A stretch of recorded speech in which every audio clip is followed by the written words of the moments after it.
할렐루야. 이 새벽에도 여러분 하나님의 세계로 다 같이 나가기를 원합니다.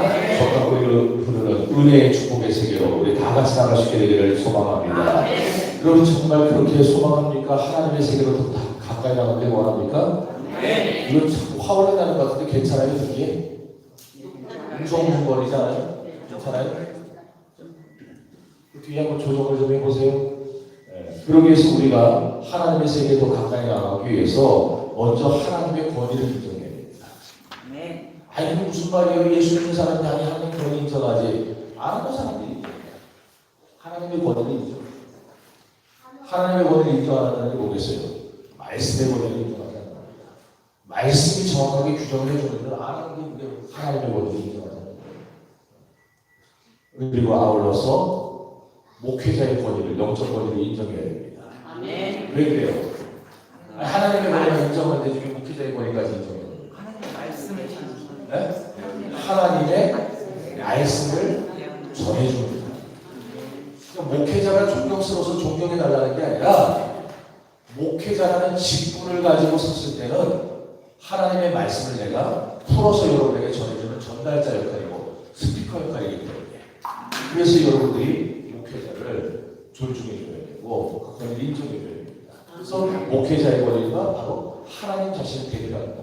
이걸 기억하셔야 됩니다. 따라서 오늘 본문에 나타난 모세, 아론과 미리암의 사건이 우리에게 매우 많은 것을 깨닫게 해줘요. 하나님의 권위에 대항하는 범죄는 그 하나님께 말이 좀 꼬였는데 하나님의 말씀에 하나님의 권위에 대항한다. 그게 죄가 되겠어요? 아니겠어요? 그럼 당연히 죄가 되죠. 여러분들 생각할 때. 그럼 목회자의 권위에 우리가 도전하고 목회자의 권위에 순종하지 않는 건 죄가 될까 안 될까? 왜 돼요? 사람한테 하는데. 거기까지 있었겠습니다. 그래서 하나님을 사랑하고 섬기는 사람은 먼저 하나님의 권위를 인정하고 그리고 목회자의 권위를 인정해야 된다. 여러분 사탄이 어떻게 타락하게 됐어요? 처음에 사탄은 어떤 존재였죠? 천사장이었죠? 네.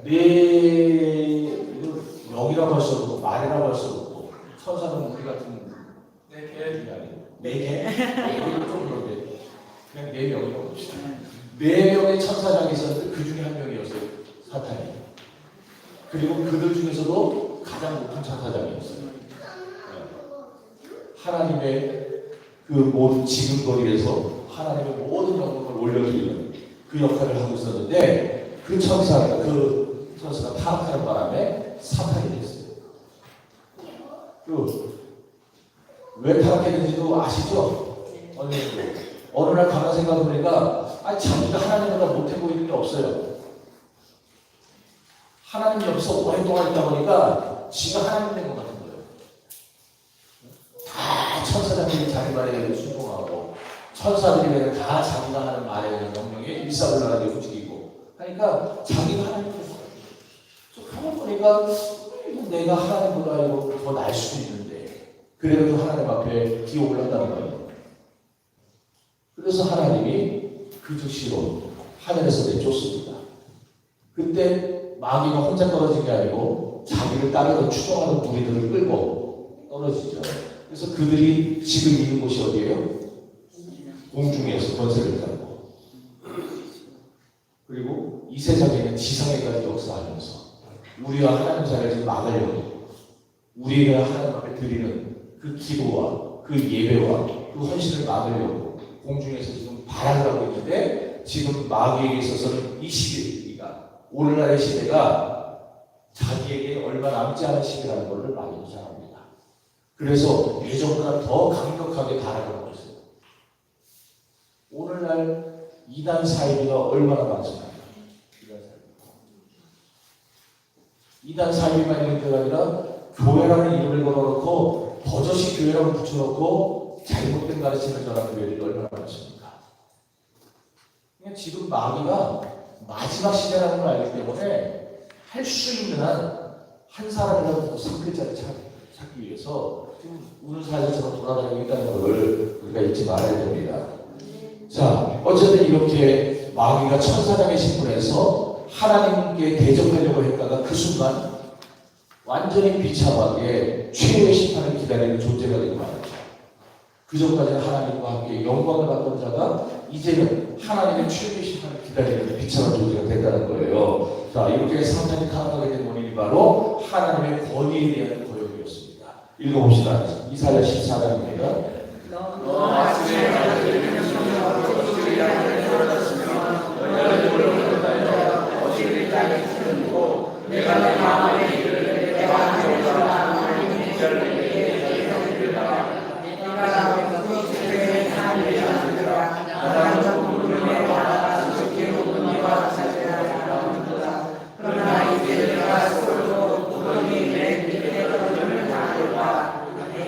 물론 이 구절은 원래는 의미가 뭐냐면 1차적으로는 바벨론 왕의 교만을 지금 지적하는 겁니다. 바벨론 왕이. 그러니까 1차적으로는 사탄을 대해서 직접 언급하는 얘기는 아니에요. 원래는 바벨론 왕의 교만을 책망하고 그의 심판을 예견하는 말인데 이것이 공교롭게 뭐와 연결되냐면은 그의 교만하고 연결되면서 교만의 우두머리, 교만의 앞잡이, 거짓의 마귀하고 연결되면서 마귀를 지금 심판하는 예언으로 등장하게 되는 거예요. 자, 그래서 성경을 우리가 글자로 봐야 되는 것도 있지만 그림으로 봐야 되는 것도 있습니다. 그래서 이 말씀도 묵시문학이라는 게 뭐냐면은 종말에 일어날 어떤 사건들을 문학적으로 풀어낸 거. 문학이면 소설, 시 이런 거잖아요. 수필 이런 식으로 풀어내는 그런 관점에서 보고 그림 언어를 읽으면 여기서 우리가 바벨론 왕의 교만이 보이지만 더 깊이 들어가면 이걸 통해서 우리가 사탄의 교만과 타락을 여기서 보게 되고 그리고 끝내 사탄이 심판받는 것을 여기서 볼 수 있다 그 얘기예요. 이게 에스겔 28장에 가면 더 정확하게 나타납니다. 에스겔 28장 13절입니다. 내가 열정에 하나님의 동산에 있어서 홍보석과 남보석과 동남석과 황목과 동만호와 상옥과 청보석과 남보석과 홍옥과 황금으로 단단하시며 내가 주님을 받던 날에 너를 위하여 소고와 밀가가 준비되었다. 너는 기름 부음을 받고 지피는 그릇이며 내가 너를 세우며 내가 하나님의 성산에 있어서 불타는 돌들 사이에 왕래하였다. 내가 지음을 받던 날로부터 내 몸 일에 완전하더니 마침내 내게서 소리가 나왔다. 내가 아름다움으로 마음이 교만하였으며 내가 영화로움으로 내 지혜를 더하였으며 내가 너를 땅에 엎드려 왕들 앞에 두어 그들의 구경거리가 되게 하였도다. 아멘. 이 구절도 1차적으로는 두로 왕의 교만과 타락을 책망하는 말씀이고 그의 심판을 예견하는 말씀입니다. 그런데 여기 보면은 이 내용이 일반 사람이라는 말 같지 않잖아요. 여기는 맨 처음에 내가 옛적에 하나님의 동산 에덴에 있어서 여기만 보면 누구한테 말하는 거 같고 여기 바로 사탄이 나와요? 나는 아담 그럴 줄 알았어요. 자, 근데 그 중간에 너는 기름 부음을 받고 지키는 그룹이며 여기서 사람을 말하는 게 아니라는 걸 알게 되죠.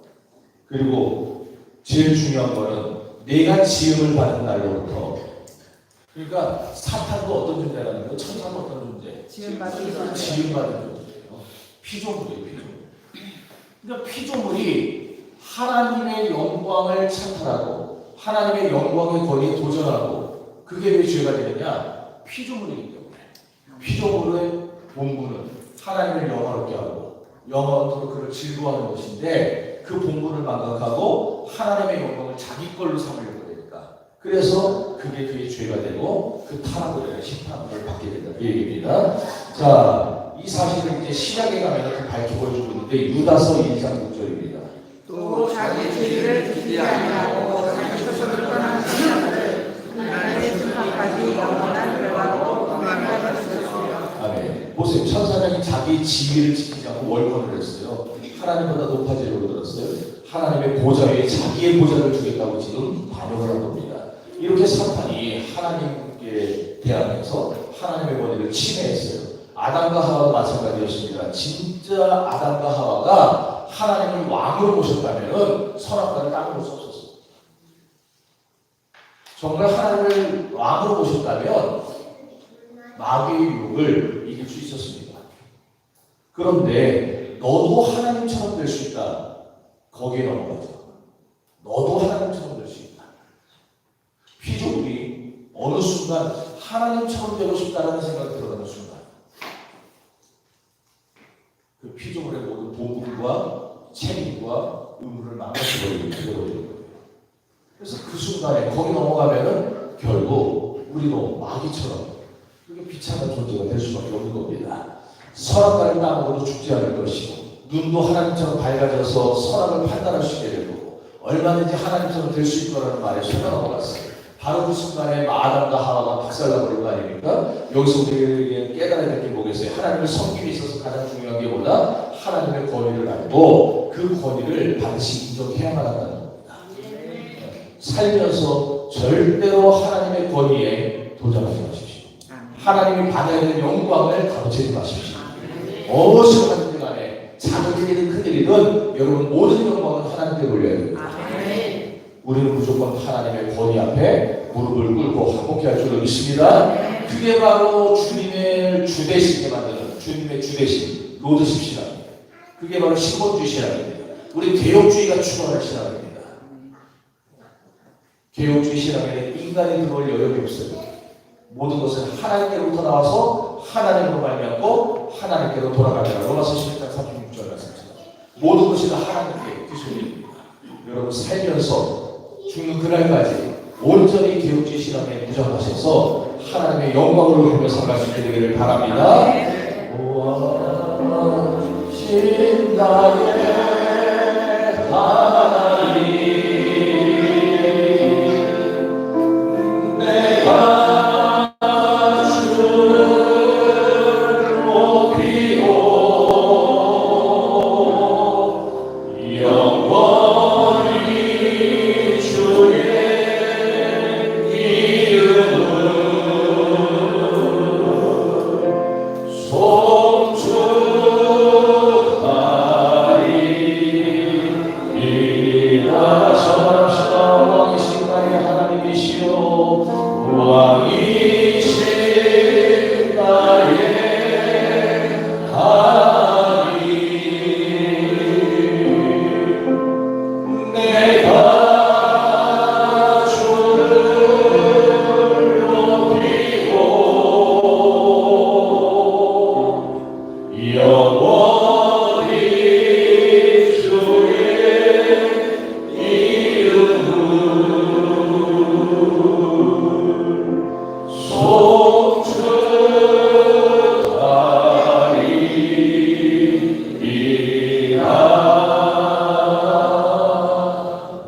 주님을 철저하게 왕을 모시고 그 앞에 경배하는 신앙이 얼마나 복된 신앙인 줄을 깨달으시게 되기를 바랍니다. 여러분 모두 그런 신앙 가지고 살아가시기를 주님의 이름으로 축복합니다. 그래서 예수님도 겟세마네 동산에서 하나님 앞에 이런 기도를 했어요. 아버지, 솔직히 내 육신은 십자가 달리기를 원치 않습니다. 누가 원하겠습니까? 어느 누가 그 십자가의 고통을 받기를 원하겠어요. 이 쓴자를 마시니까 나는 너무나 두렵고 불안합니다. 그러나 내 뜻대로 돼서는 안 됩니다. 나의 원대로 돼서도 안 됩니다. 다만 아버지의 원대로 되어야만 됩니다. 주님도 하나님이시잖아요. 얼마든지 거절할 수 있고 거부할 수 있고 벗어날 수 있음에도 자기의 뜻을 내세우지 않았어요. 온전히 예수님은 모든 생애를 통해서 하나님의 영광을 증거하셨습니다. 아버지의 영광만을 위해서 살다가 아버지의 영광을 위해서 죽었습니다. 마태복음 26장 39절입니다. 조금 나아가서 저희를 맡기시고 그려고 도와여 이르시되 내 아버지여 만일 나타나시거든 이 잔을 내주셔서 지나게 하옵소서. 그러나 나의 원대로 하옵시고 아버지의 원대로 하옵소서 하시고. 아멘. 여러분 하나님의 원과 뜻은 절대적인 겁니다. 하나님의 뜻은 절대적인 거예요. 하나님의 뜻을 몰랐으면 몰라도 알았으면 그 뜻에 우리는 절대적으로 순종해야 됩니다. 그러므로 하나님의 뜻은 하나님의 원은 곧 하나님의 권위를 나타내다 볼 수 있는 것이죠. 그러기에 하나님의 뜻을 알고 순종하는 것이 하나님의 권위에 순종하는 겁니다. 그런데 하나님의 뜻을 알려는 마음도 없어요. 기도도 안 해요. 그럼 어떻게 하나님의 권위를 우리가 인정하고 순종할 수 있겠습니까? 아버지의 뜻을 알아야 아버지의 권위에 순종하죠. 부모님의 뜻을 알아야 부모님 말씀에 순종하시는 것 같이 여러분도 하나님의 권위를 순종하고 싶다면 하나님의 말씀을 알아야 됩니다. 아멘. 그럴 때 아버지의 뜻에 순종하고 아버지의 권위를 높이 세워드릴 수가 있게 되는 거예요. 그러므로 신앙생활하는데 아주 중요한 그 두 가지가 있어요. 첫째는 하나님의 창조와 구원을 믿는 것이고, 둘째는 하나님의 권위에 순종하는 것입니다. 사무엘상 15장 22절입니다. 사무엘이 여호와께서 번제와 다른 제사를 주의 목소리를 청정하는 것으로 같이 좋아하시나이다. 순종이 유산보다 낫고 듣는 것이 신장의 기름보다 나으니. 아멘. 사울은 어떤 사람이었어요? 겉으로 볼 때는 아말렉의 우상을 가져다가 하나님께 제물을 드리겠다고 했습니다. 그러니까 사람들이, 보통 사람들이 볼 때는 사울은 하나님을 잘 섬기는 사람이구나, 그렇게 생각할 수 있어요. 적어도 하나님을 믿는 신용을 했던 사람이에요. 그런데 하나님은 사울의 제사를 받았습니까? 안 받았습니까? 안 받았어요. 왜 안 받았어요? 겉으로는 제사를 드리는데, 겉으로는 예배를 드린다는데, 겉으로는 하나님께 드린다고 하는데, 속으로는 이미 뭐가 돼버린 거예요? 거역의 원리에 빠져버렸어요. 불순종의 원리에 빠져버렸어요. 이미 하나님의 뜻을 알면서 거역하고 하나님의 원이 무엇인지 알면서 불순종하는데, 그게 어떻게 예배가 되고, 그게 어떻게 제사가 되고, 그게 어떻게 하나님의 권위를 높여드리는 겁니까? 사무엘상 15장 23절입니다. 완고한 무슨 사실 이상에게 잘하는 자여 왕이 여호와의 말씀을 들었으므로 여호와께서 왕을 죽게 하셨나이다. 아멘. 좀 보세요. 거역하는 것이 얼마나 큰 죄인지를 나가요. 우리는 간음죄, 살인죄 뭐 이런 것만 큰 죄라고 생각하는데, 하나님 거역하는 것, 그 무시무시한 죄입니다. 그걸 여기서 뭐라 그랬어요? 정치는 것과 같다. 한마디로 종교적 상해를 부르는 것 같다는 거예요. 그러니까 목회자가 하나님의 뜻에 순종 안 하면서, 하나님의 원에 복종 안 하면서 하나님을 높인다고 하고 하나님께 영광을 돌린다고 하고 모아놓고 예배드리면서 하나님을 제사하고 예배하는 것 같이 아무리 흑파치를 하고 얼굴 꾸며도요, 그거는 종교적 상해입니다. 또 여기 보니까 완고한 것은 우상에게 절하는 거라 그랬어요. 얼마나 안타깝고 충격적인 말입니까? 나는 우상 숭배한 적이 없는데, 하나님은 내가 하나님 말씀에 순종하지 않는 것, 내가 하나님의 뜻에 순종하지 않는 것을 우상 숭배라고 말씀하십니까? 여러분, 우상 숭배 멀리 있지 않습니다. 그래서 우리는 평생 살아서 늘 깨어 있어야 되고 늘 조심해야 되는 거예요. 여러분, 하나님 앞에 거역하는 죄를 범해본 적 없습니까? 하나님의 말씀은 성령의 감동에 완고했던 적 없습니까? 교회 결정에 반대하고 자기 생각을 앞세워서 당의 원리를 무시한 적 없습니까? 결단해야 됩니다. 내 평생에, 이제 남은 내 평생에 하나님의 권위에 대적하는, 하나님을 거역하는 죄를 짓지 않게 해달라고 기도하셔야 됩니다. 다시 하나님께 완고하지 않고 고집 피우지 않게 해달라고. 고집 피우는 것도 죄예요. 순종하게 해달라고 기도하시게 되기를 바랍니다. 주여 순종하게 하소서. 오늘 하루하루 순간을 주가 주신 힘으로 순종하기 원하네. 주여 나를 순종하게 하소서. 나 이제 순종하며 살리라.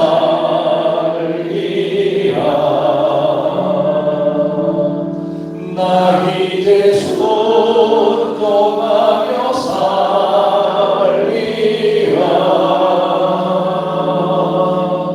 오늘 하루하루를 순종하며 살리라. 나 이제 순종하며 살리라.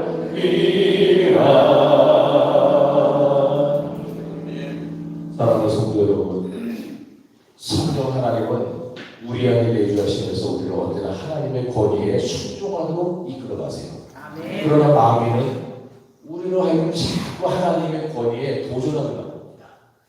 하나님의 감동에, 성령의 감동에 자꾸 반대하도록 만들어요. 그래서 그때 하나님을 거역하고 반역하고 속이고 시험하는 거예요.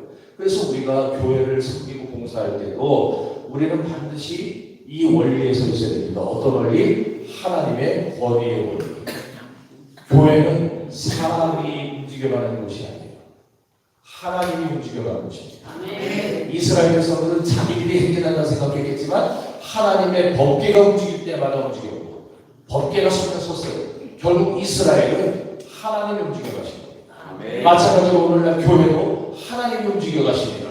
그러므로 여러분들이 교회를 섬길 때에 눈에 보이지 않는 하나님이 지금 이 자리에 여기에 나와 함께 하신다. 이것을 기억하고 우리는 하나님의 권위의 원리를 늘 마음에 새기고 그 상황에서 살아가야 하는 거예요. 그렇지 못할 때에 하나님의 권위의 원리를 인정하지 못하면 반대로 거역의 원리에 사로잡히게 되는 거예요. 그래서 어느 교회 보면 중직자들이 하나님을 대적합니다. 주의 종을 대적하고 교회를 대적하는 모습을 봐요. 그들이 공사 안 하는 거 아니에요. 공사합니다. 그들이 예배 안 합니까? 예배 잘 드립니다. 본당파, 교육당파 나눠서 자기들도 예배 드려요.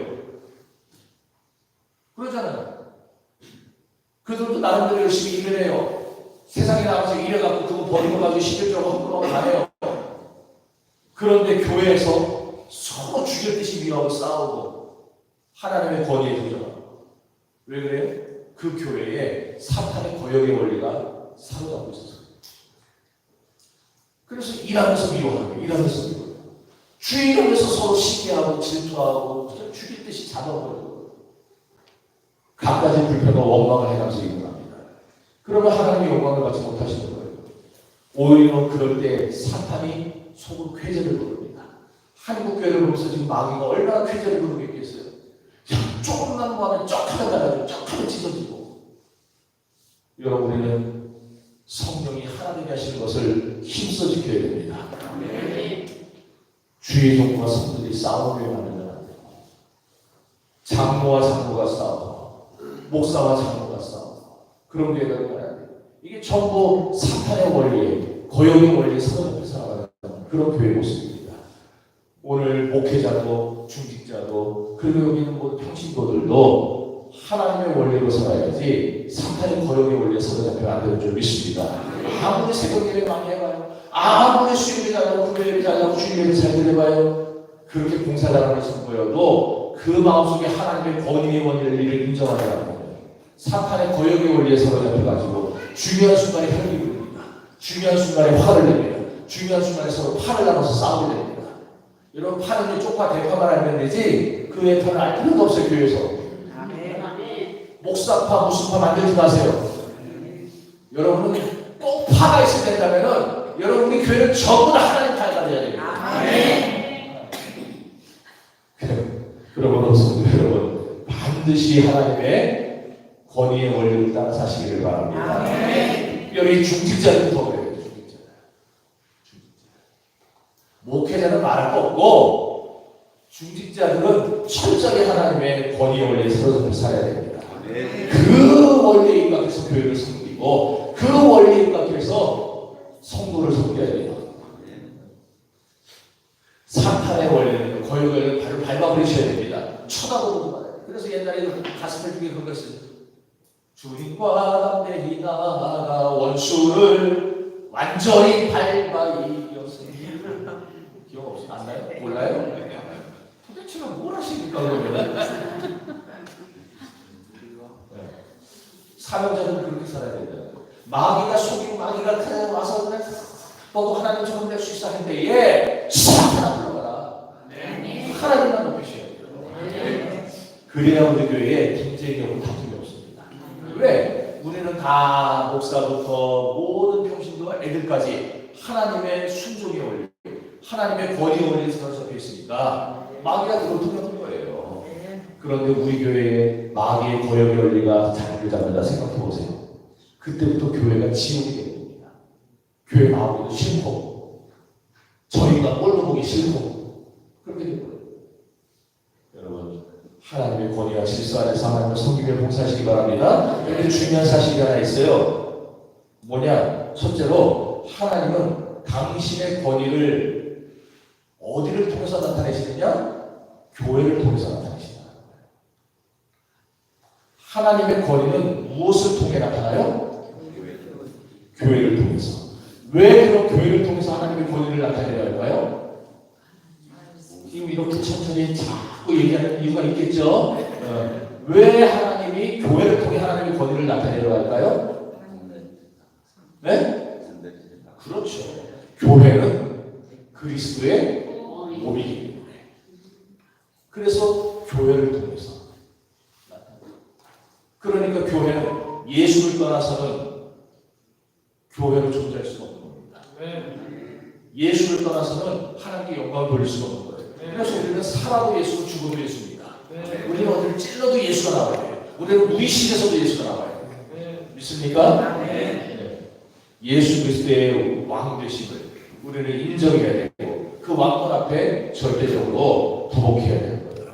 그러면서 동시에 교회 지체를 서로 연합하고 사람을 섬겨야 되는 것입니다. 여러분 어찌 머리에 권위가 없이 지체가 연합할 수 있겠습니까?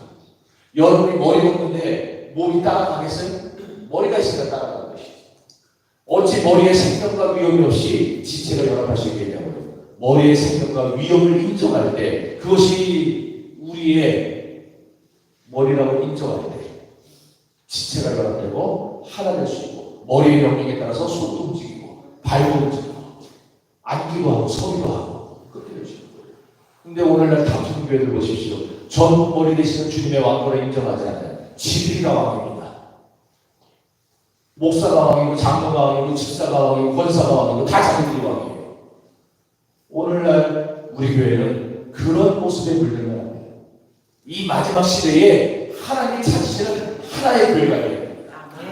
이 세상에는 모든 교회 정말 막말로 이 세상의 모든 교회를 다 잘못해서 하나님이 어찌 세상에서 내가 의인을 보겠느냐 아브라함에게 하셨고 노아에게 하셨던 것처럼 내가 이 세상을 쓰어버려야 되겠다 하시더라도 그 중에 오직 노아는 여호와께 은혜를 받았더라 했던 것 같이 하나님이 이 세상 모든 교회가 다 마음에 안 들어도 우리 더한 교회는 하나님을 마음에 들어야 됩니다.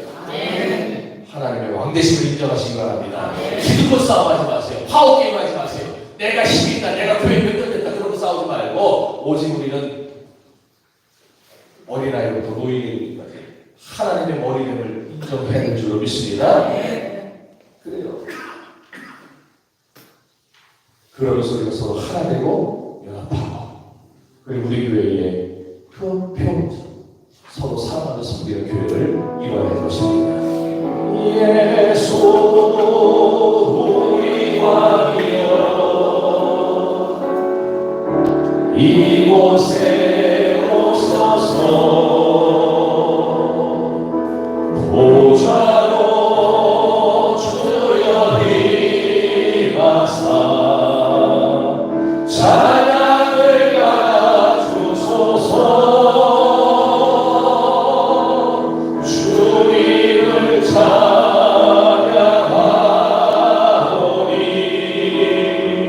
주님을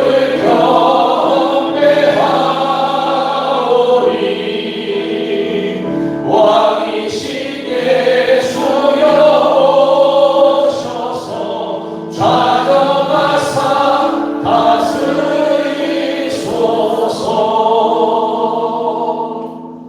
그런데 이렇게 성경적인 전통 교회론이 정립되지 않으면 교회와 상관없는 신앙생활을 강조할 때가 많아요. 어떤 대형 교회 목사님이 TV에 나와서 이렇게 설교를 하는 걸 들었습니다. 우리가 교회를 다니는 것만으로는 부족합니다. 불충분합니다. 교회를 다니는 것보다 더 중요한 것이 우리 삶의 현장에서 예수 그리스도를 만나는 것입니다. 오늘날 교회는 목사의 설교를 잘 듣는데 정작 예수 그리스도의 설교를 안 듣습니다. 조회수가 어마어마했습니다. 그래서 단골 설교자로 자꾸 나와요. 얼핏 때로 정말 맞는 말 같죠. 여러분도 지금 아마 맞다고 생각했을 겁니다. 하지만 전통적인 칼빈주의 교회론에서 보면 완전히 빗나간 설교입니다. 그 목사님은 그냥 예수님을 말하는 거예요.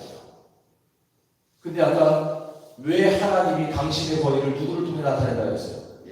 예수를 통해서. 왜? 예수님이 교회의 머리를 만드시기 때문에. 그래서 예수님을 말하려면 언제나 교회를 통해서 말해야 됩니다. 예수님과 교회는 떨어질 수가 없잖아요. 머리와 몸이 어떻게 잘라지겠어요? 어떻게 떨어지겠어요? 그래서 언제나 예수를 말할 때는 교회를 통해 말해야 돼요. 근데 그 목사님은 예수만 말했어요. 그래서 예수를 믿는 것만으로 불충분하고 우리가 삶 속에서도 생활 속에서도 예수님의 설교를 듣고 예수님을 우리가 순종해야 된다. 맞는 말 같죠. 그러나 교회를 다니는 그분이 뭐라고 했어요? 교회를 다니는 것보다 더 중요한 게 있다고 했잖아요. 교회를 다니는 것보다 예수의 말을 듣는 게 더 좋다. 근데 예수님과 교회는 나눌 수 있어요? 안 나누죠. 그러니까 우리는 그 설교가 완전히 엉뚱한 설교라는 것을 거기서 깨달아야 돼요. 교회를 통하지 않은 예수는 없어요. 주님은 왜 내가 이 고백 위에, 이 반석 위에 내 교회를 세우게 됐어요.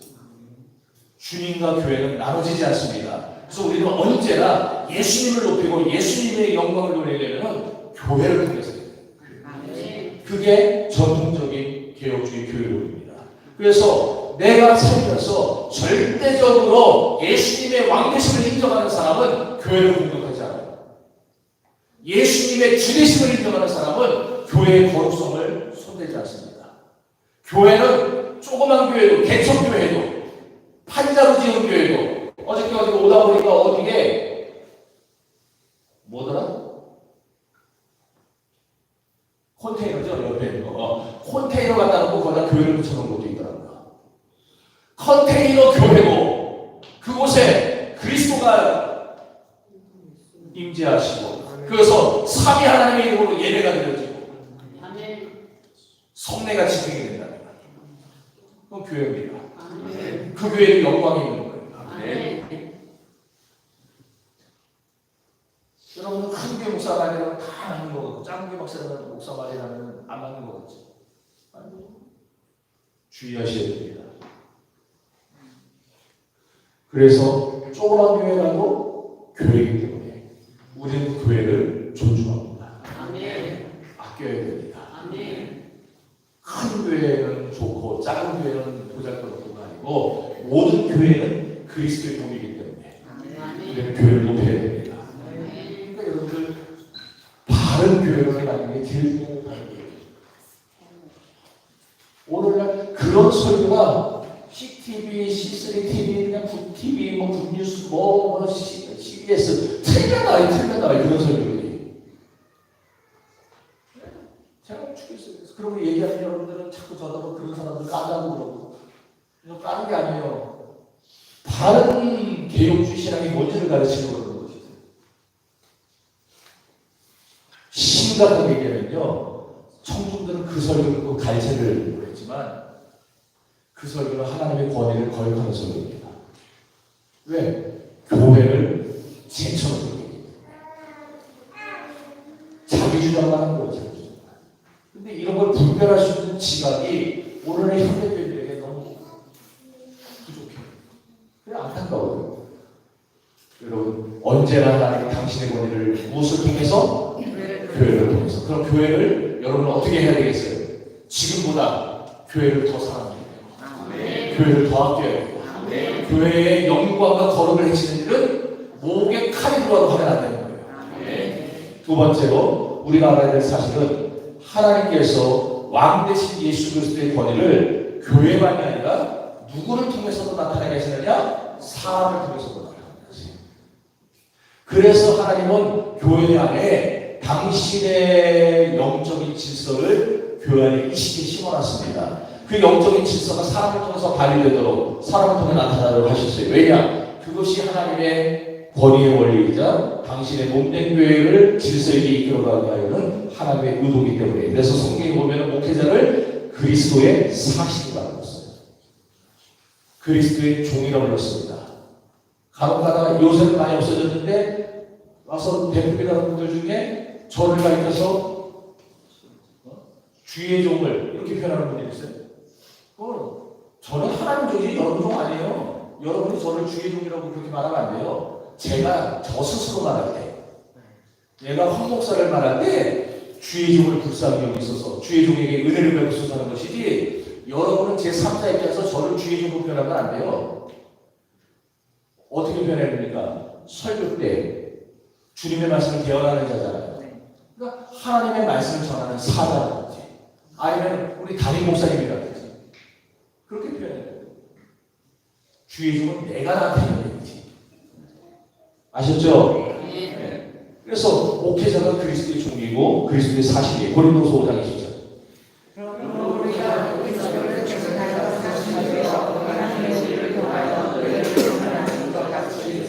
아멘. 빌립보서 1장 1절.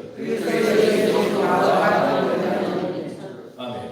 여기는 목회자는 예수 그리스도의 종이고 사실이라고 분명히 나왔죠. 사실이 뭐예요? 오늘날로 치면은 상대국에 파송하는 대사를 말합니다. 대사가 파송국가의 대통령을 대신하죠, 대행하죠.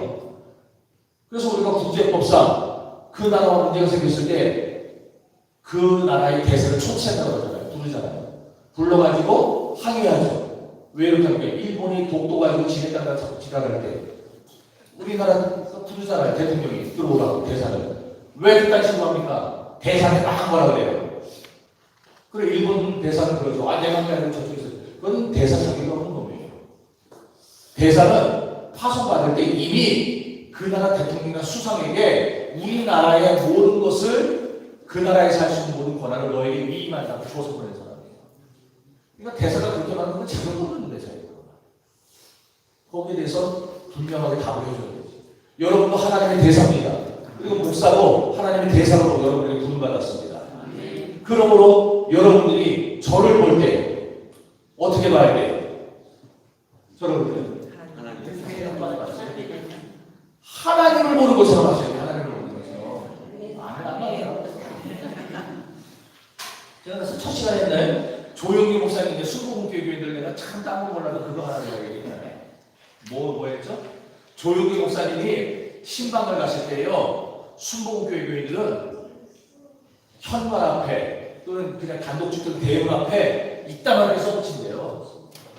현수막을 하는 건지 뭘 써붙이는 건지 해가지고 뭘 하냐면 조용기 목사님께서 지금 하나님을 모시고 내 집에 들어오신다.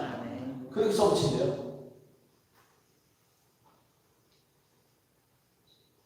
그 사람들은 조용기 목사가 하나님을 봤어요. 여러분도 제가 그렇게 보입니까? 아멘. 아멘. 여러분의 눈에 주저하지 않고 제가 하나님으로 보인다고 할 때, 하나님의 말씀처럼 들린다고 할 때, 여러분은 정확하게 하나님의 권위 원리에 순종한다는 거예요. 아멘. 그래서 하나님의 예수 그리스도의 권위와 리더십을 그러니까 당신의 종이 그리고 사신인 목사에게 위임하시고 맡겨주셨다는 것을 여러분 아셔야 됩니다. 제가 그리스도의 대사기 때문에. 그래서 광야교회에서도 일찍 이런 예를 보여준 적이 있는데 민수기 12장 1절입니다. 모세가 그 여자를 살더니 그 여자를 살고 미디안과 어린 것을 일반하다. 모세가 십보라와 사별을 했어요. 그리고 구스 여자와 재혼합니다. 자, 아내가 죽고 재혼한 거니까 윤리적으로, 성적으로, 도덕적으로 문제가 돼요? 아니죠. 네. 그랬더니 결혼을 했는데 뜬금없이 아론과 미리암이 비방을 하고 나선 거예요. 이스라엘 여자가 없는 것도 아닌데 어째서 저런 흑인 여자하고 결혼을 했느냐고. 그것도 지도자가 말이야. 우리한테 한마디 의논도 안 하고 이딴 식으로 비방을 한 거예요. 여기서 흑인하고 결혼했다는 것만 틀리지 않은 걸 보면은요, 구스 여자가 예수를 믿는 사람이었던 것 같아요. 만약에 예수 안 믿는 사람하고 결혼했으면 그건 진짜 막 물고 뜯고 난리가 났겠죠. 네가 말이야 하나님의 종이라 그러면서 어떻게 예수 안 믿는 사람하고 결혼하냐 그랬을 거 아니에요. 근데 네가 어떻게 흑인하고 결혼했냐고 보면은 그 여자는 예수 믿는 여자였던 거예요. 어떤 목사님이 교인들하고 아프리카 선교를 갔어요. 마사이족이라고 아시죠? 그 마사이족 선교를 가가지고 우물을 몇 개 파줬답니다. 그랬더니 그냥 막 귀빈 대우를 받는데 마사이족 추장들은요 부인이 한 15명 정도 된대요. 보여줘보세요. 부인이 한 15명 잘 보여요? 네. 저 사람은 그래도 저 마사이족에서 이쁜 미녀들이에요. 그 15명이 되는데 저 부족의 특징은 뭐냐면은 자기 부족의 귀빈들에게 VIP들에게 자기 와이프를 하룻밤 같이 자라고 방에 들여보내주는 거예요. 목사님이 기겁을 하고 사는 거예요. 그 여자가, 흑인 여자가 이는 잘 안타까워가지고 이렇게 기대해가지고 목사님 이러면서 오니까 목사님 기겁해서 장로님들도 다 도망쳤다더라고요. 그 다음날로. 여러분, 그래서 그때 그 목사님이 그런 말을 하는 거예요. 자기가 흑인 여자들을 경험을 해보니까 흑인 여자하고 결혼하게 된 것이 모세의 정욕 때문이라고 볼 수는 없다. 그러니까 모세가 아내가 죽어서 혼자 사는데 너무너무 힘들고 성적으로 이걸 어떻게 발산을 못해서 그래서 보수 여자가 결혼을 했다. 그게 아니라 모세도 흑인 여자 결혼을 할 생각은 없었을 텐데 하나님이 명령하시니까 어쩔 수 없이 했을 거다. 자기는 그렇게 설교를 하더라고요. 근데 그 설교를 듣다가 저도 그런 것 같다. 그렇게 했다는 생각이 들어요. 그래서 계속 보면은요, 미리암과 아론의 비난이 어느 정도 타락을 했어요. 완전히 잘못된 건 아니었거든요. 그들의 비방이. 그런데 하나님은 미리암과 아론의 편을 들어주지 않고 누구의 편을 들어줍니까? 아니, 맞다고 지금 그러는 거예요. 모세의 편을 들어줬어요. 모세의 편을. 모세를 두둔하시고 모세를 지지하시고 모세를 칭찬하셨어요. 민수기 12장 3절. 12장 6절 7절.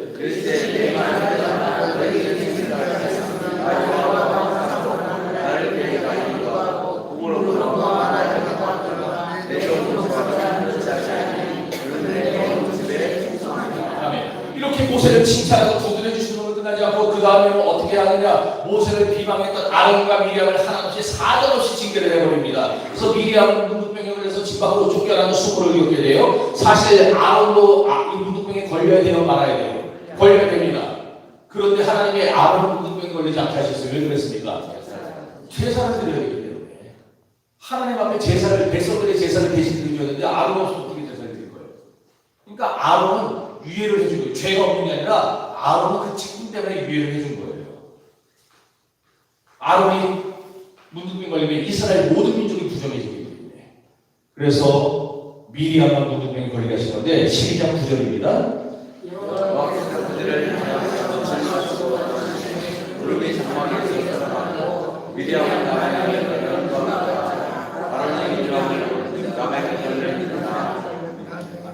하나님이 이렇게 미리암을 문둥병에 걸리게 하시는 한편 모세는 칭찬하시는데 뭐라고 하느냐? 그 사람 모세의 온유함이 지면의 모든 사람보다 승하더라. 그렇게 칭찬하셨어요. 그래서 성경을 조금 아는 사람들이 이 구절을 보면 사실 이해가 잘 안 갈 수 있습니다. 왜냐하면 모세가, 제가 지금 이제 말이 좀 빨라졌어요. 남은 분량이 있는데 시간이 가죠. 모세만 성질이 급하고 더러운 사람도 없었어요. 모세가 성질이 급하고 들어온다는 걸 단적으로 보여주는 게 뭐예요? 십계명의 두 돌판을 작살내버려요. 여러분 그럴 수 있겠어요? 승질을 한다고 성경책을 내가 그걸 던질 수는 없고 에이씨! 이러면서 할 수 있겠어요 여러분들? 우린 못하잖아요. 근데 모세는 그 당시에 그 십계명은요 새 세계에 딱 하나밖에 없는 성경이었잖아요. 하나님 직접 써주신 거니까. 근데 그걸 갖다가 냈다 빼고서 에이씨 이랬어요. 모세 성격이 만만한 사람이 아니에요. 승질 더러워요. 그런데 그런 모세를 향해서 온유함이 지면에 있는 이 세상에 사는 모든 사람보다 뛰어나다. 그렇게 말을 해준 거예요. 그게 이해가 되겠냐고요. 제가 이야기가 안 되니까 아론과 미리암은 이해가 어떻겠어요? 더 힘들었겠죠. 그래서 놀랐을 거예요. 하나님께서 모세를 주둔하고 모세의 편에 내어주셨을 때 아론은 뒤통수를 맞은 것 같은 그런 느낌을 받았을 겁니다. 민수기 12장 5절에서 8절입니다.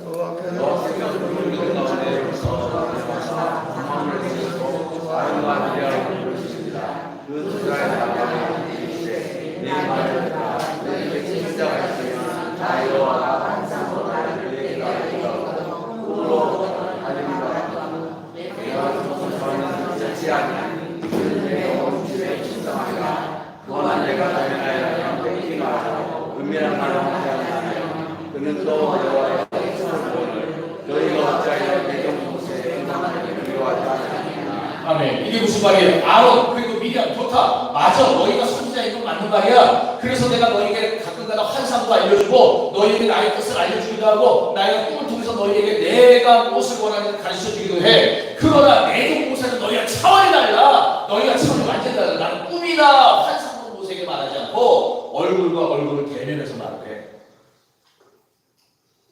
그런데 너희가 어째서 내정 모세 비방하기를 두려워하지 않느냐. 너희도 선지자들인 건 맞고 너희도 나의 종인 건 맞지만 신령한 세계는 영적 질서가 있는 법이야. 모세는 너희보다 차원이 높은 종이고 내가 직접 다스리고 관장하고 내가 주관하는 특별한 종이란 말이다. 그런데도 너희들은 어찌 그런 모세를 무시하고 내가 세운 영적 질서를 무시하고 모세를 비방한단 말이야. 이것이야말로 너희에게 있어서 크나큰 죄라는 사실을 명심해야 된다. 하나님께서 정색을 하고 이렇게 말씀하시니까 아론과 미리암이 낯이 뜨거웠을 겁니다. 특별히 미리암은 즉시 문둥병에 걸렸으니까 얼마나 창피했겠어요. 이처럼 하나님은 광야교에서도 모세의 권위와 지도력을 그 위치를 확실하게 자기에게 주셨습니다. 그것도 다른 사람이 아닌 모세의 형과 누나들 앞에서. 가정적으로 볼 때 아론과 미리암이 위입니다. 그러니까 얼마든지 모세를 비방할 수 있어요. 얼마든지 모세를 비판할 수 있어요. 그러나 교회에서는 그렇게는 안 된다. 형이 교회의 장로고 동생이 교회 목사입니다. 형이로서 얼마든지 얘기할 수 있겠죠. 그러나 바깥에서 가정에서 개별적으로 나는 얘기를 하는 거라도 교회에서는 장로고 목사입니다. 그렇다면 목사의 권위에 순종하고 인정을 해야 된다는 겁니다. 이 사실을 모든 이스라엘 백성들에게 가르쳐주기 위해서 오고 오는 모든 세대에 깨우쳐주기 위해서 하나님이 미리암의 얼굴에 문둥병이 들게 하신 거예요. 그래서 성경이 이렇게 말씀하지 않습니까? 이 모든 일은 우리 첫째 날 봤죠? 오늘을 사는 시작 백성들에게 본보기가 되고 거울이 된다. 고린도전서 10장 11절.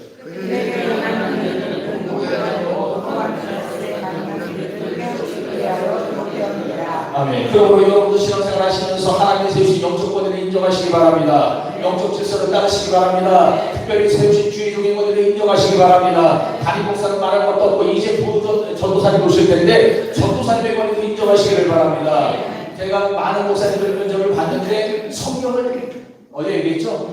근데 요번에 오시는 전도사님은 딱 얘기하더라고요. 10번 본 것 같습니다. 그러더라고요. 그러니까 그나마 낫다 그랬어요. 제가 뭐라 그랬냐? 우리 교회 오시면 성경 한 번은 못 버팁니다. 전사님 여기 오셔서 성경 배독하고 가세요. 그래서 알았습니다고 그러더라고요. 오시라고 했어요. 여러분, 그리고 하나님이 기름 부어 세우신 장로님들의 권위도 인정하시기 바랍니다. 말 장로! 그 사람은요, 나중에 하나님한테 뒤지게 터질 거예요. 하나님이 그냥 세운 게 아니에요. 교회가 뜻이 있어서 그 교회 필요해서 하나님이 지금 기름을 부어서 세웠는데 순종하셔야 됩니다. 아셨죠? 그리고 정말 간곡하게 부탁드리는 것은 어떤 경우에라도 교회들은요 목사와 대적하시면 안 돼요. 저도요 지금까지 살아면서 저를 얼마나 힘들게 하고 괴롭히는 목사들도 있었어요. 근데 난 그분들한테도 대적 안 했어요. 다 하나님께 맡겨드리고 죽는 날까지 저하고 싸워서 삽시다. 저하고 행복하고 삽시다. 사랑하는 주님 앞에 경제자의 한 자리에 그 시련에 생각하며 즐거운 찬송 부르네. 내 주 예수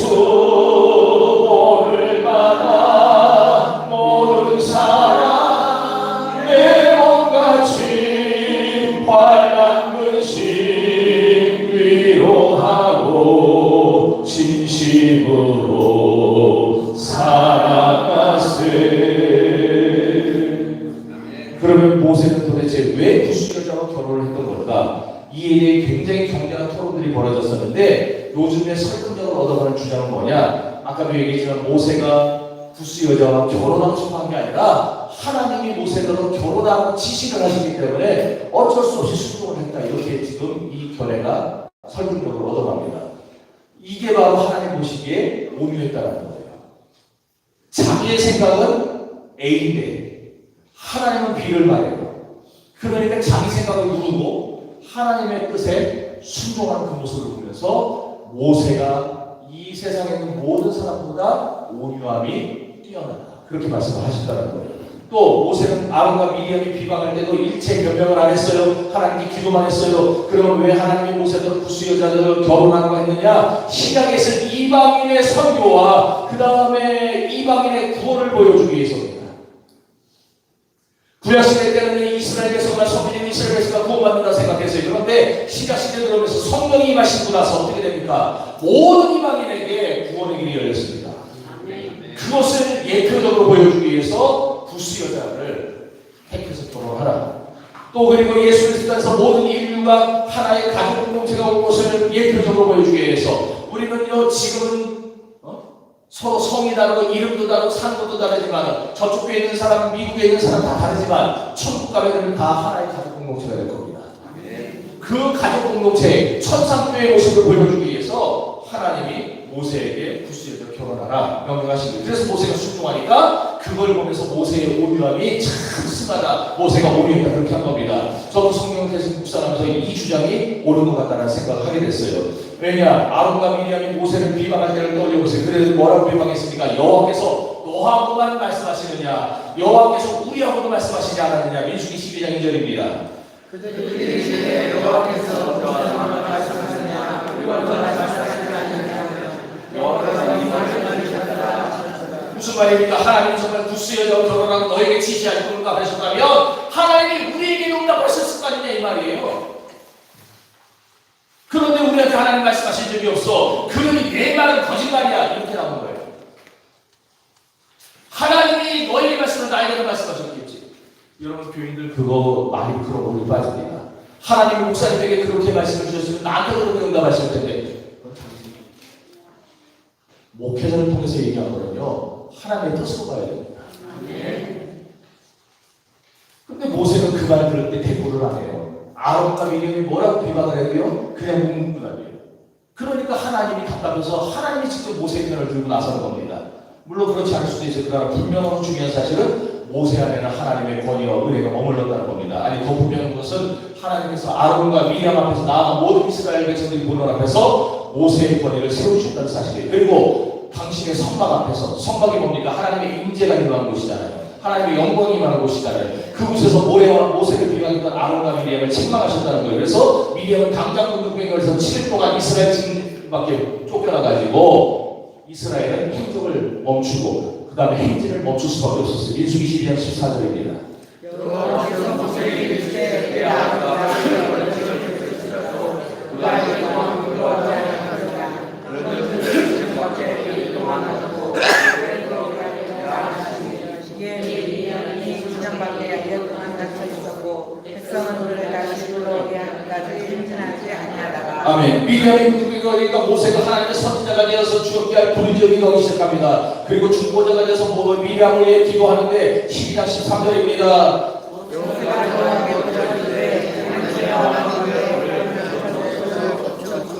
아멘. 그래서 하나님이 미리암의 죄가 괘씸했는데도 모세의 기도를 들으시고 고쳐주세요. 그런데 고침을 받고 7일 뒤에 고침받은 게 아니라 모세의 기도 즉시 고쳤는데 7일 동안은 부정하니까 진 밖에 나오라는 것입니다. 그러니까 고침받았어도 미리암을 들어오지 못하고 진 밖에서 7일을 살았던 겁니다.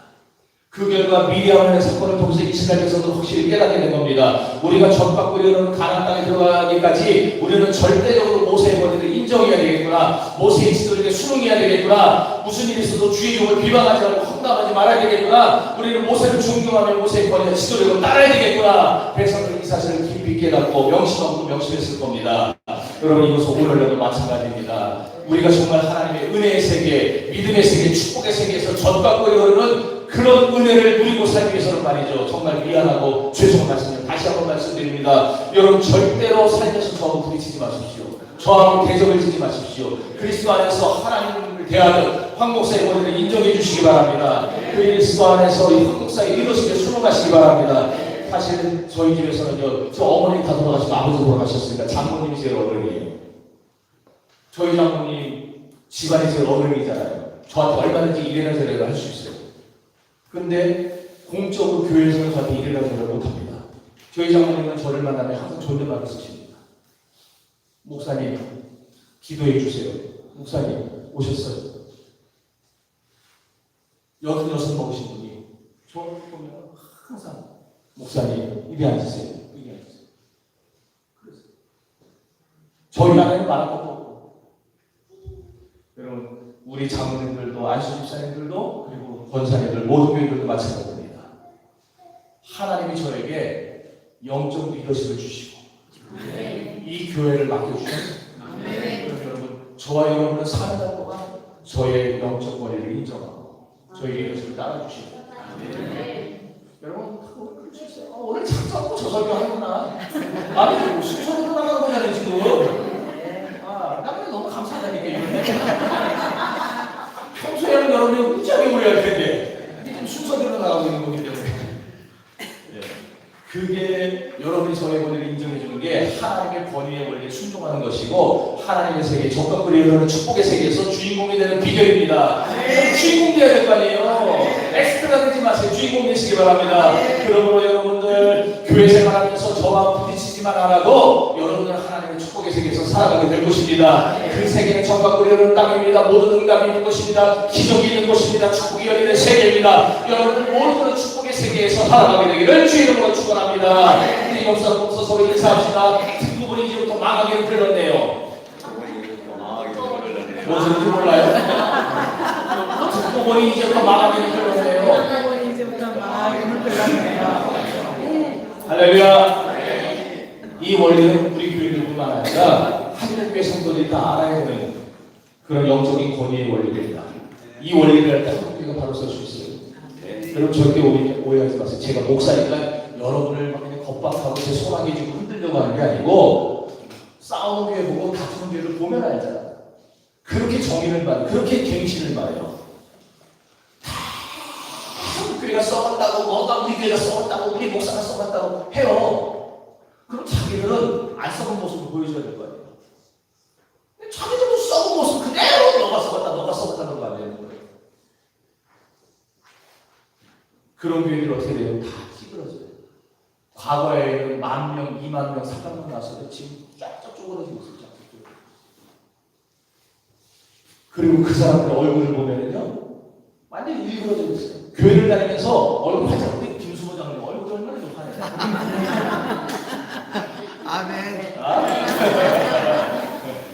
우리 김창수 목사님이요. 얼굴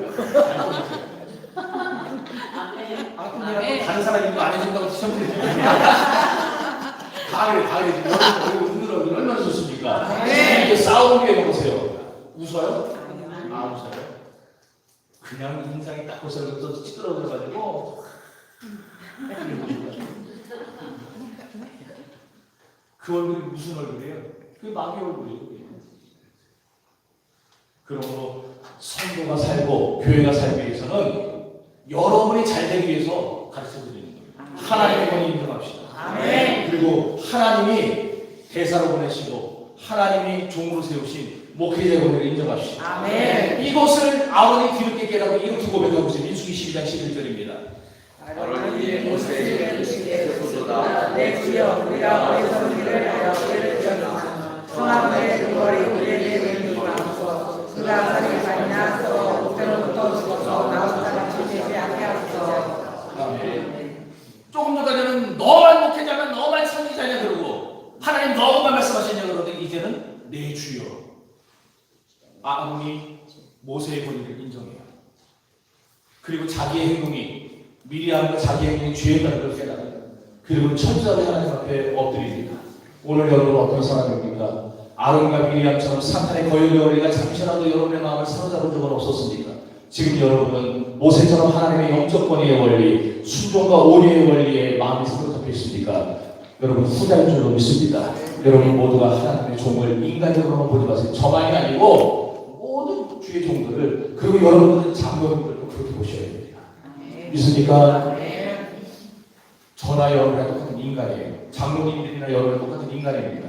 그러나 인간으로 보지 마시고 적어도 이 단에 서 있을 때 교회를 인도할 때 말씀을 전할 때는 여러분 저를 사람으로 보는 게 아니라 하나님의 대원자로 보셔야 돼요. 그러면은 저는 앞으로도 계속해서 지금보다 더 열심히 여러분을 섬길 겁니다. 계속해서 여러분의 눈물을 닦아드릴 겁니다. 그러나 저는 여러분 하나님의 영적 원리에 서 있는 사람이기도 합니다. 그러므로 여러분들이 헷갈리죠. 네, 넘어갑시다. 근데 이 사건뿐만이 아니라 또 한 번의 사건이 있었어요. 이게 뭐냐? 다단과 고라와 아비람과 온의 사건이었어요. 그들 역시 레위인이었습니다. 레위인이 모세와 그에게 반역한 거예요. 왜 반역했냐? 아론하고 똑같은 이유였습니다. 너희들만 하나님의 종이냐는 거예요. 우리도 하나님의 종이다. 자기들도 하나님의 성막을 움직여 다니고 교회에서 봉사하니까 우리도 하나님의 종이라는 거예요. 그러니까 너무 우리 옆에서 거만 떨지 말라고. 그래서 모세를 거역하고 거슬렀어요. 그러니까 세상에 반역에 가담한 우리가 순식간에 불어나서 250명이나 됐습니다. 우리로 말하면 평신도가 아니라 장로, 안수집사, 권사 같은 중직자들이 떼거지 일어나서 담임 목사를 거역하고 반대한다는 거예요. 민수기 16장 1절입니다.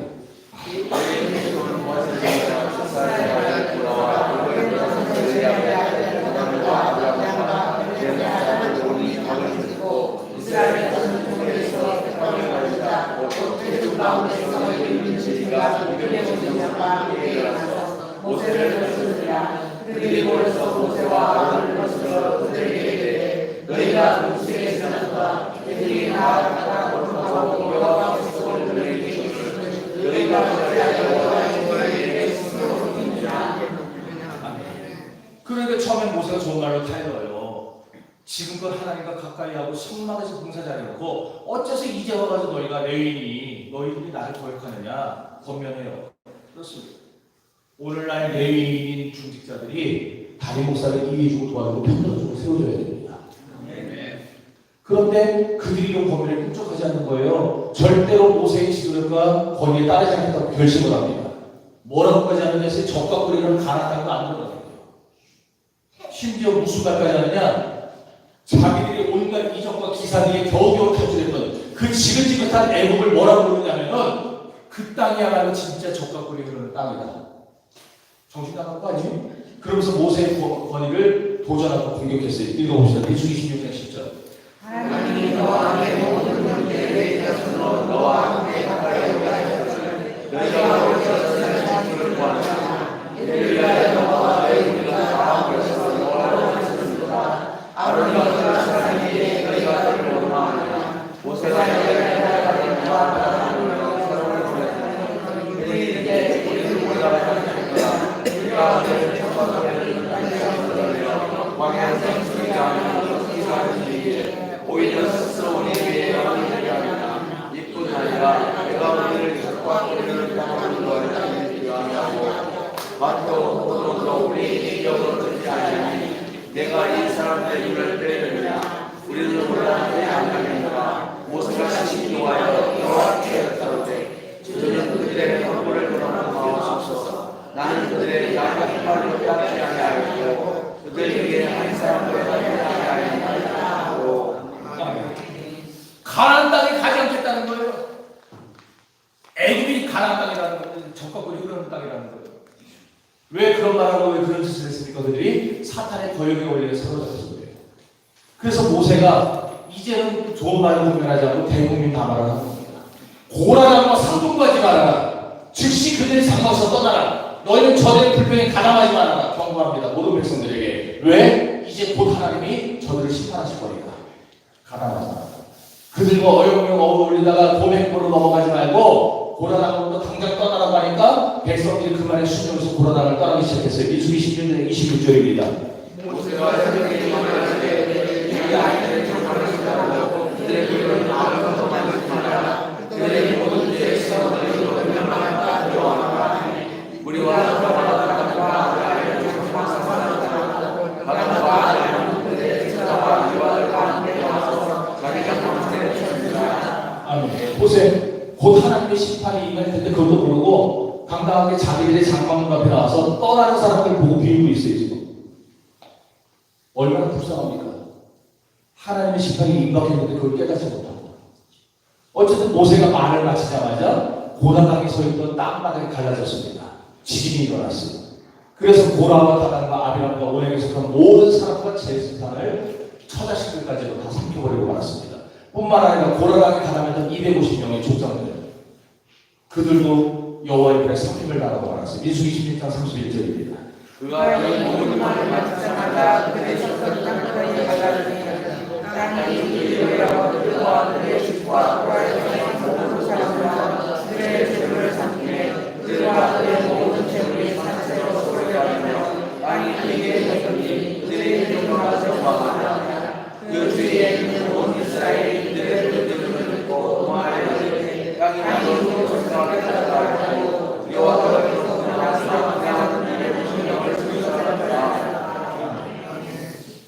땅이 갈라질 때에 빠진 모습으로 막 잽싸게 도망치는 사람들이 있었어요. 그런데 하나님 그들까지도 여호와의 불로 다 태워 죽이셨더라고요. 얼마나 하나님의 심판이 무섭습니까? 고라당과 고라당에 동조한 우리들 모두가 한 사람도 예외 없이 산채로 지옥에 떨어지고 말았습니다. 만약에 그들이 주의 이름을 거역하지 않았더라면 그들 또한 레위인으로서 9세대와 같이 광에서 죽지 않았을 겁니다. 그들도 10세대와 같이 가나안에 들어갔을 거예요. 그들도 적과 끓여오는 가나안의 세계에 들어가서 마음껏 누이고 마음껏 살았을 겁니다. 그런데 이 바보들이 멍청한 짓을 하다가 가나안에 들어가면 그냥 광에서 생명당하고 말았다는 거예요. 그뿐입니까? 회중들 가운데 나중에 하고 잘난 사람들이 있었는데 그들이 고라당 죽은 사건을 보면서 또다시 여론을 조성하기 시작한 거예요. 이게 다 모세 때문이다. 아론 때문이다. 결국 이들의 불만을 들으신 하나님이 이번에는 연병으로 그들을 심판하시게 됩니다. 민수기 16장 49절.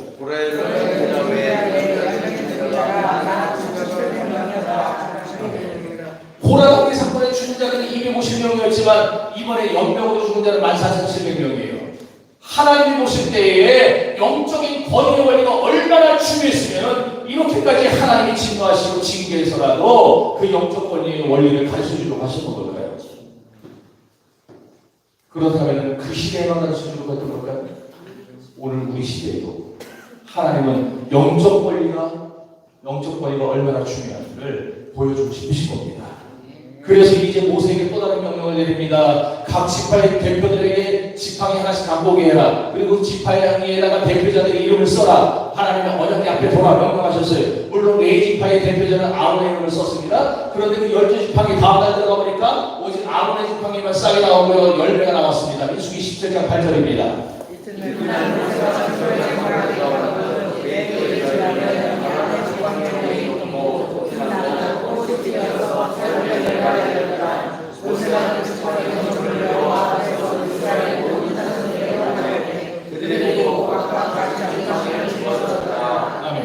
이렇게 하신 이유가 뭐예요? 앞으로도 오고 오는 모든 세대에게 경고를 주기 위해서입니다. 하나님은 절대로 주의 종에 대한 원망과 거역이 없도록 하나님이 하기 위함이라고 말씀하세요. 민수기 17장 5절입니다.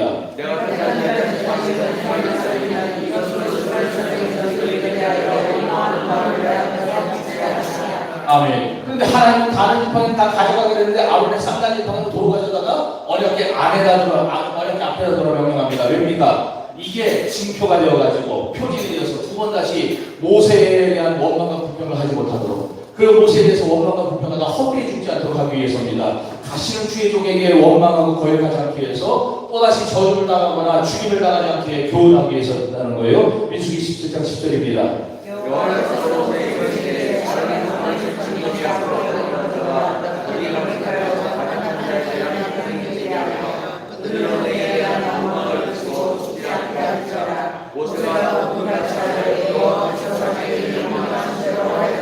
아멘. 그러므로 백성들은 하나님의 언약궤를 볼 때마다 항상 주의 종을 거스려서는 안 되겠구나는 사실을 깨달았습니다. 주의 종을 공경하는 것이 우리가 사는 길고 복 받는 길이구나 생각을 했어요. 여러분 그렇다면 구약만 말씀했을까요? 아닙니다. 신약도 똑같이 말씀했습니다. 히브리서 13장 17절입니다. 너희를 인도하는 자들에게 순복하고 순종하라. 그들은 너희 영혼을 위하여 경성하기를 자신이 청산할 자인 것 같이 하느니라. 그들로 하여금 즐거움으로 이것을 하게 하고 근심으로 하게 하지 말라. 그렇지 않으면 너희에게 유익이 없느니라. 저는 이런 교훈과 가르침을 한국교회 모든 성도들이 알기를 바랍니다. 그래야 특별히 싸우는 교회 중직자들이 교회 반대파들이 좀 듣고 돌이켰으면 좋겠습니다. 그래야 교회도 살고 자기도 살고 교회도 삽니다. 성도가 건강한 신앙생활을 하게 되면 하나님의 교회 우리를 건강하게 다시 일어섭니다. 여러분 개개인이 하나님 앞에 건강하게 서면은 우리 가운데는 건강하게 살아가게 됩니다. 앞으로 달려갈 필요 없게 됩니다. 그럴 때에 우리가 하나님의 세계에서 적각으로 이루는 그 놀라운 축복의 삶을 누리게 되는 것입니다. 그렇지 않고 맨날 싸워보시고 다퉈보십시오. 맨날 주인공에게 대열고 배반하고 반대하고 그래서 불평해 보십시오. 육체는 살아있는 것 같아도 마음은 상태로 음부에 빠진 자가 되고 마는 겁니다. 보라망이 상태로 음부에 빠져 서울에 빠진 것처럼 오늘 우리는 교회를 다니면서 불평하고 교회를 다니면서 원망하면요 그 마음은 이미 지옥에 빠진 자들이에요. 여러분 그런 생활을 뭐 합니까? 우리가 신앙생활하면서 우리가 살아가는 그 모든 날 동안에 하나님 나라가 그날까지 우리는 천국의 삶을 누려야 될 줄로 믿습니다. 여러분 그것이 바로 하나님 오늘 우리에게 가르쳐 주시는 영적 원리의 모습입니다. 그러니 여러분 먼저 하나님의 권위를 인정하시고 그리고 그 원리 안에 사시기를 바랍니다. 광야에서 멸절당한 사람들처럼 살지 마시고 축복의 요단강을 건너는 신세대가 되시기를 바랍니다.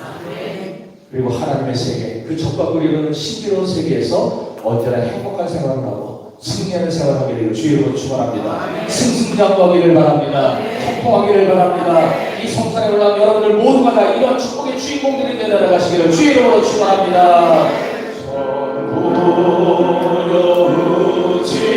손부여지어 불 보세요. 손부